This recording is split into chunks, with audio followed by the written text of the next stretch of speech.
Hey guys, how's it going? Today we're going to talk about special functions of propstream that you may not have known about that could probably help you out a lot.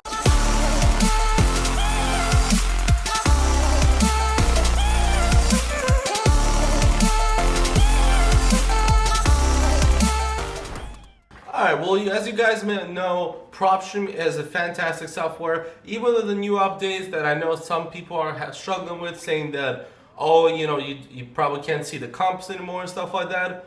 In many states, including Florida where I'm at, I have no issues and I absolutely love it. Obviously, the main reason you guys use propstream and the way I use it for is to search for properties and run comparables, right? So, number one thing that we're going to talk about is when you look for properties, there's a couple things that you can adjust that could help you get better deals. First of all, when you're looking for properties and you do a filter, what you could do is change owner info. And obviously you can do how many years they own and stuff like that.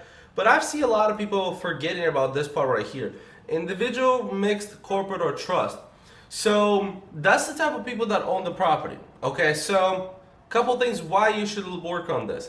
Number one, when you work on individual, those are regular people, some investors, some not, but most of them will not be investors because investors do open companies when they buy properties because it just makes more sense. And those individual people will be easier to get a hold of because the skip tracing, most of the skip tracing platforms will be able to find the phone numbers for you.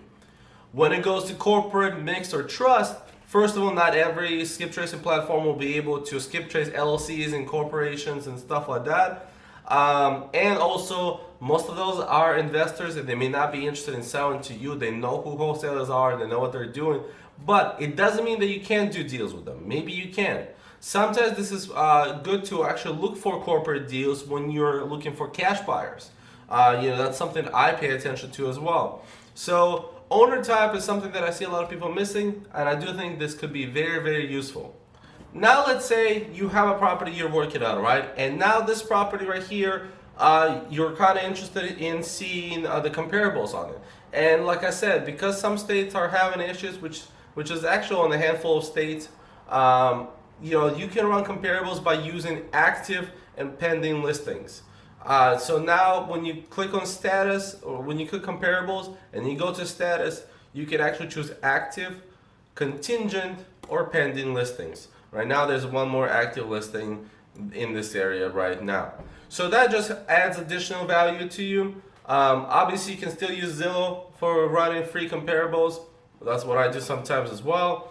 But that's about it. When it comes to active and pending listings, there's not going to be as many as the sold ones. But I think if that can help you at least a little bit, that's still a good amount of value. So a lot of times, especially if you're doing writing comparables for land or houses that have land next to them, a lot of people may own two properties, two parcels. And there's a couple ways to see that. Obviously, you can go directly to the map right here, and like I said, you can even zoom in the map and be like, okay, I'm curious who owns this part of the land. Let's say you're looking to buy this whole thing. You want to buy this part as well. Who owns that? You want to figure that out, right? Obviously, right now you could just click on it and see who owns it. But let's say it wasn't that obvious, and it was just two lands next to each other, right? And you wanted to see who owns it. You wanted to see if maybe you could,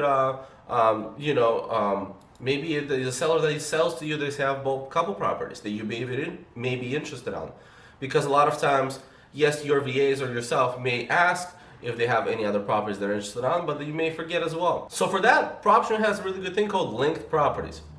When you go to linked properties, you can see out every single property that the seller owns.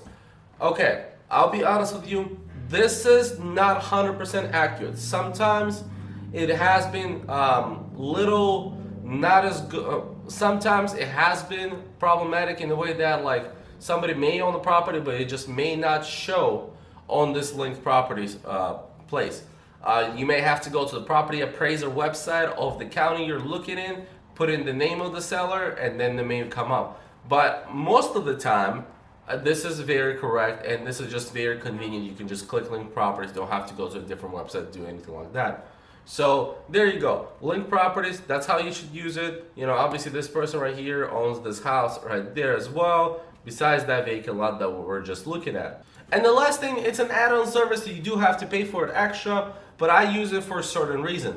List Automator, yes, it does a couple things. It automatically add records that meets your criteria, organizes stack list. You know, there's a lot of things you can do.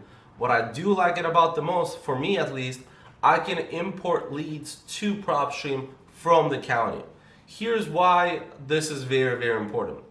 Well, when I say from the county, it's not only from the county. You can import it from any other list, from any other software, anything else. Yeah, as long as it's an Excel sheet, you can upload it if it's done correctly. Like you have to organize the leads and then upload it. Then PropStream finds those leads and just adds them to the list.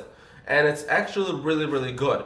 Like I said, I use it for the county leads because I run the county plus PropStream because PropStream sometimes doesn't have all the information about all the leads. So I have to run additional leads sometimes.